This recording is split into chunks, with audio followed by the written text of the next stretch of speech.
Hey there, Heather. Ho there. It's Jeff Cutter Diamond. Welcome you to yet another Cutter Degrassism. And today we are going to be tackling another time stand still Degrassism to do with the fact that this will be uploaded on October the 12th, which is, of course, in Canada, Time Stand Still Day, because that's when Canada got to see Time Stand Still Part 2.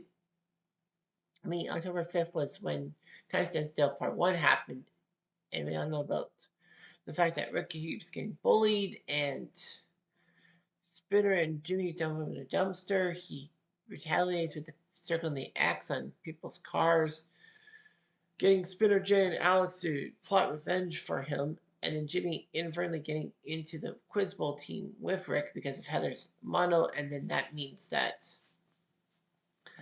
there's conflict. However, Jimmy switches sides, which take off. Spinner, Jay, and Alex fight me on that, and then they do the paint and feathers thing on Rick, making sure that Rick had no clue what was going on. And at the same time, Rick was told by Emma to fix things, and then basically was being creepy towards Emma and even tried to kiss her with his paint and feathers on. And Rick says she pitied him, get a clue. And then Rick walks home. His parents aren't home, and then he easily accesses his dad's gun, and then that's when we had that freeze frame. And then, of course, the day, October 12th, is when Rick comes back to the school. Toby tells him that he's going to get his answers for who did this to him, but Rick doesn't believe him. And so he almost goes after Paige. Thankfully, though, she calms him down and all that. And it was weird that nobody tried to stop Rick from all that during that scene. Nevertheless, Rick tries to clean himself up in the bathroom, and then Spinner, after telling Jimmy everything, he was bragging, realizes that he's in over his head, and basically Jay tries to help Spinner alleviate his guilt by blaming Jimmy for everything. Not realizing Rick had a gun, and of course Rick shoots Jimmy and then goes after Emma and almost does it. Sean tries to calm Rick down, but Rick says it's too late, he's already shot somebody. Of course, then a lot of blame is passed around. Like Spinner feels like he should be telling people things before it gets out of hand. Um, Raj is basically blamed a lot by Snake for his bad foresight, and to be fair, he is. And, Hazel finds out that Jimmy got shot, and people were just like unsure what to do about everything. And then, we had that touching scene at the end with the vigil. So that was the plot of Time Stand Still. You may think that is all about Time Stand Still, and that's just all it was for parts 1 and 2. But you'd be dead wrong, because no matter what happened in the main plot, there was a subplot. And no, Rick's creepy fences towards Emma and all that was not the subplot. Because if you watch Time Stand Still, you know there was a subplot that actually did acted it's a different story, but then it crossed into the main plot and submerged itself. I'm talking about the Caitlyn and Joey subplot. People remember the Time Stand Still main plot, but the subplot people forget. So the subplot to the story is when Craig is sick one day and can't go to school. Joey is trying to sell his house because his finances are not in order. And Craig does give Joey some money, but he doesn't give him enough to save his businesses and all that. Although that Snake tells Craig he should do that because Joey took him into his house. Well, at the end, he's a kid. Nevertheless, Craig is home from school, and then he bumps into Sydney, Joey's ex, who is a realtor, and wants to help Joey out and tells Sydney about these problems. And Sydney tells Joey these things, saying that, how to make the open house a much better thing and, everything else. Of course, Joey is not too pleased with Craig interfering with things. And so he yells at Craig and all that. Craig then asks coyly if Joey is going to stay home that day. And Joey's like, yeah, I have an off day. And then Craig then walks away. And then Joey's like, where are you going? to school. I don't think so. You're just as sick as yesterday. Well, I'd rather be sick in school than spend the day at home with you. However, Joey yells back, and I better not see Tessa Campanelli on my front step. I mean, yeah, Craig basically gave a burn to Joey, but Joey burned Craig back. But then after talking to Sydney and everything, Joey realizes that Craig was just trying to help and feels awful. And then at that time, Caitlyn, who was over in Africa for a few months, notices a for sale sign in front of Joey's house. And she's unsure what to think about that situation. So what she does is she ends up bumping into Sydney, who was Joey's ex, and then decides to buy Joey's house because she feels that Joey needs a lifeline. And, she could probably boss him around. I guess that's what the modus operandi is.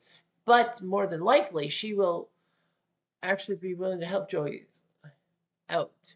You know, Joey and Craig and Angie as a smart move on Caitlyn's move. It was kind of awkward, Joey having to find out that Caitlyn bought the house.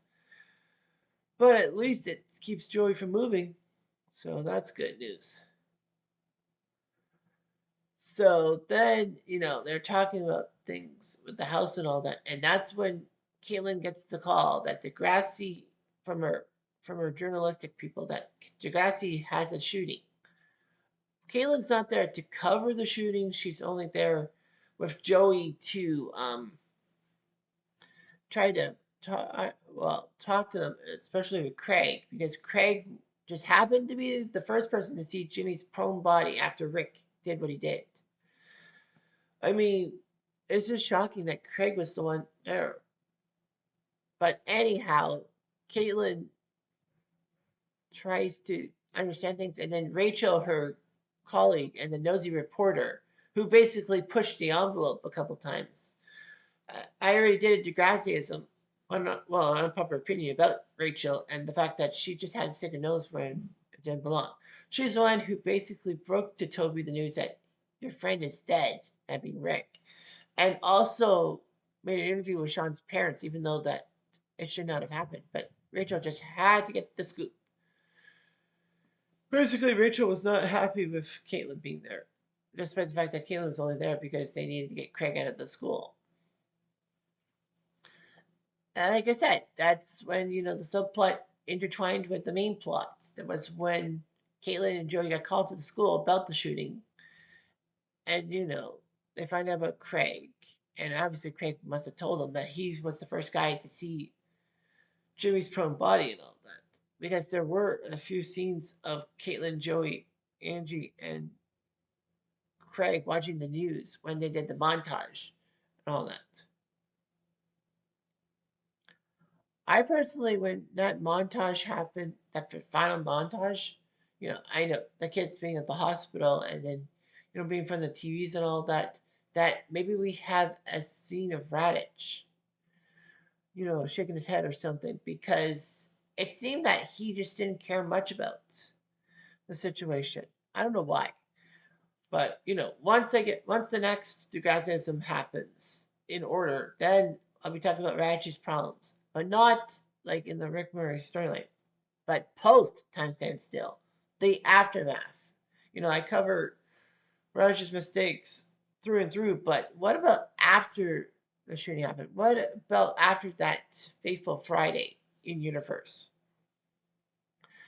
But we're not here to talk about Raditch. We're here to talk about Caitlyn and Joey's storyline. And the fact of the matter is, would have been a better storyline if it was not in the Time Stand Still episode. Like, basically, it's a good plot, but it will always be remembered playing second banana to what happened with Rick and all that in Time Stand Still. Well, that's kind of a yes and a kind of a no. Yes, it might have worked on its own, but the way they put the subplot into the main plot with, Caitlyn having to go to school to deal with the shooting and all that. And I think Joey feeling some remorse that that Craig ended up going to school that same day because of a fight they had. But yeah, I think it would have been better as a main plot or subplot on another episode. Makes things happen. Personally, yeah. But the way they pushed it into the main plot, it actually made sense. It is an underrated plot and all that. Of course, it's always going to be the secondary plot to Time Stand Still, but still, I think it was good. So I did a Reddit post 9 days ago, and for context, this is being taped on October the 5th, 2025. And it says thoughts about the Caitlyn and Joey storyline as a subplot for Time Stand Still. I put personally my thoughts are that it was needed because it was attached to the events of Time Stand Still because of Craig's going to school sick to avoid dealing with Joey, even though he wanted to help the situation with Joey's house by dealing with Sydney. And Craig had to have the misfortune of seeing Jimmy's property first. And let's not forget that Caitlyn, as a journalist, had to go to Degrassi to cover the shooting and try to comfort Craig, whereas Rachel, the nosy reporter, tried to start a fight. Of course, I made the boo-boo because Caitlyn, I know, was a journalist, but she wasn't sent to cover the event. She was there to try to deal with Craig. So I made a boo-boo. And I said, well, like Not a Vampire says, it shows that even mundane things can happen on an eventful day. I did get some insights and all that.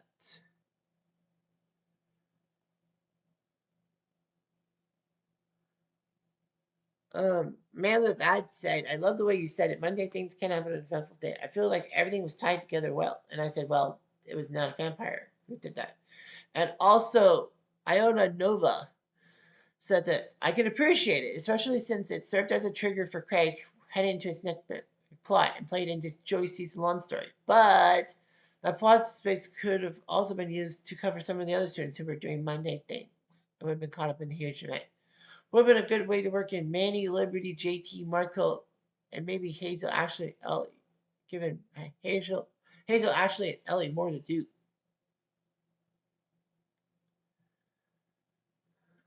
So when that comment comes to play, it's like, Manny was not really intertwined into Time Stand Still.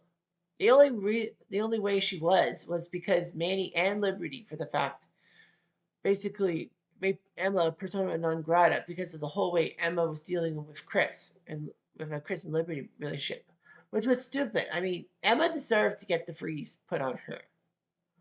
But I feel that if Emma was not so stupid, Manny and Liberty would have helped her out with dealing with Rick and all that. She would have used them as comfort, but she couldn't. And practically, I think 90% of the school hated Emma for standing up for Rick. Well, quoting it. Well, standing up for Rick. Some quotes. Air quotes right there. JT was only there. Well, JT was intertwined with Time Stand Still, but in Back in Black, the next episode, in which he gets mad at Toby for being close to Rick as a friend and all that. Fortunately, though, Manny gets herself into the Time Stand Still plot line by yelling at JT, saying that, Toby was fiercely loyal, and if it wasn't for him going after Danny, as in Liberty's brother, as a friend, and hanging out with him, Toby would not have felt the need for a friendship and would not have been easily close to Rick. JT finally takes the hint and tells Toby that he's sorry. Marco didn't really get much play into the playlist, the plot line, until, Raj got dismissed and then he's told by Hatzlackos to set something up to try to fix the school. Hazel, yeah, all she did was get mad when Jimmy died and all that. No, Jimmy was shot. So, yeah, she could have had a little bit more. Ellie, what can you do about Ellie? She didn't really have much.